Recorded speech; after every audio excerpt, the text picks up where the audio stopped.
As the Bomet said, it's very difficult to know where to begin at a time like this, when everything is seemingly so difficult. But we had to come, just to come and be with you. Looking at young Paula, that name bears a serious resemblance to me, because that's my wife's name, and she is also with us on this occasion. And when a master of ceremony, you have a very difficult job, because I cannot pretend to speak on behalf of Eugene Wamalwa. He's a party leader, and so is Mwango Area, another party leader. I had to confide in my brother Gideon that as we lay to rest our sister June, please allow us to address the situation as it is in our country. Because June has gone to be with the Lord. Cheerful, charming, a very charming president's daughter. Now, I met June severally, sometimes, but rarely in the absence of Mzee Moi. And she would always make you feel so comfortable, even if you are Mzee's minister or whatever. Never for a minute gave the impression that she was overbearing because she was the president's daughter. And all of us, I'm sure, can have various testimonies to the effect that this lady we are burying today is an honorable lady, one of our finest in our country, not because she was the president's daughter, but because she was a lovely soul. Allow me, therefore, to, on my behalf of my family, and Azimio la Umoja One Kenya. We never invited June to Azimio, but we knew she was with us anyway, because of Gideon. Remember, the story started with One Kenya Alliance. Whenever I saw Gideon, I saw everybody.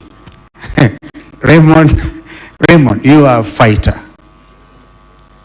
You truly are a fighter. If it was not for distortions of democracy, you would still be member for Rongai.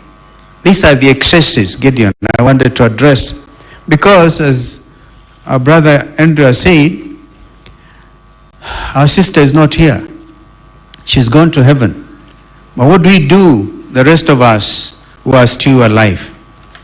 And in our honor, we have to commit to leave this country better than perhaps she has left it.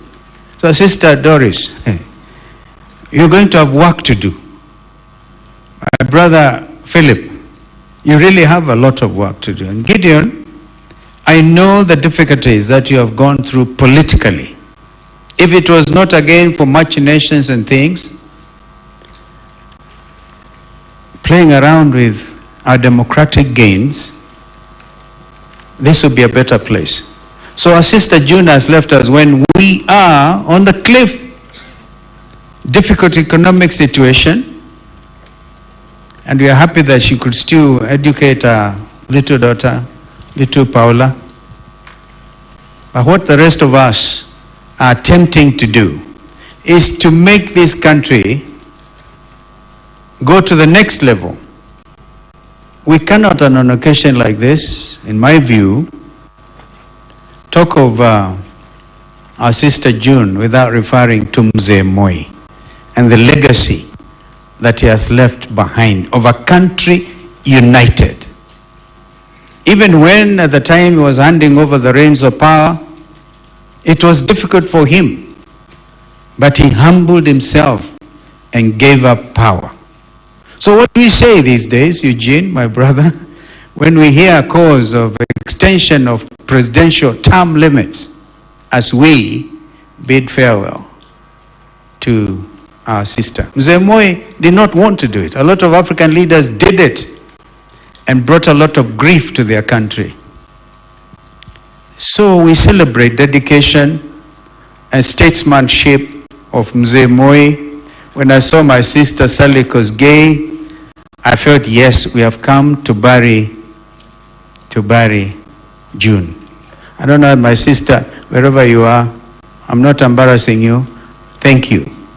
When Mzee Moi was giving up, the person who stood handing over the reins of power, it was Sally there, doing an incredible job.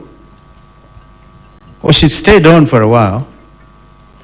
But this is the legacy we are celebrating today of men and women mentored by Mzee Moi who are able to do a lot more for our country.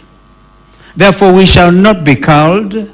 We shall not be intimidated. Governor Iria was supposed to be in jail. We thank God that you are here today. They caught up with his wife. Hey man, you're strong. Governor Simbarati, I spoke to him on my way here. DCI man entering his compound, a governor, because an attack at that level means you even attacking the very constitution which has given us devolution.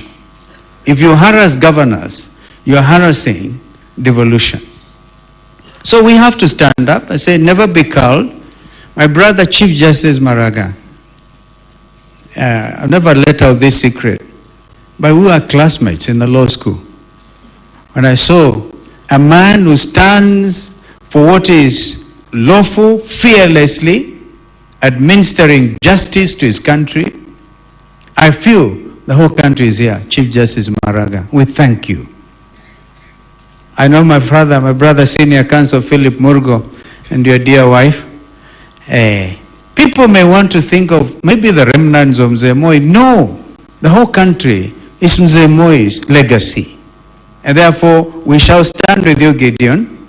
First of all, we thank you, Raymond, because you pronounce yourself, and I was here when you were given the Kijikiti, the baton, to lead the Moi family.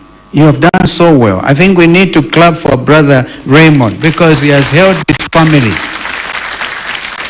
The family is holding together.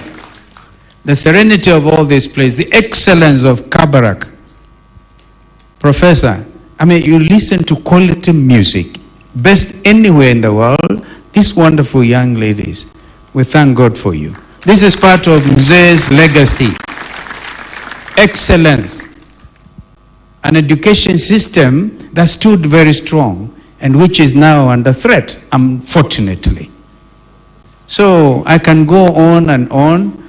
I didn't want to spoil the party for my sister June. But I thought, because she's gone, what do we do, the rest of us? We must therefore commit to deepening democratic gains.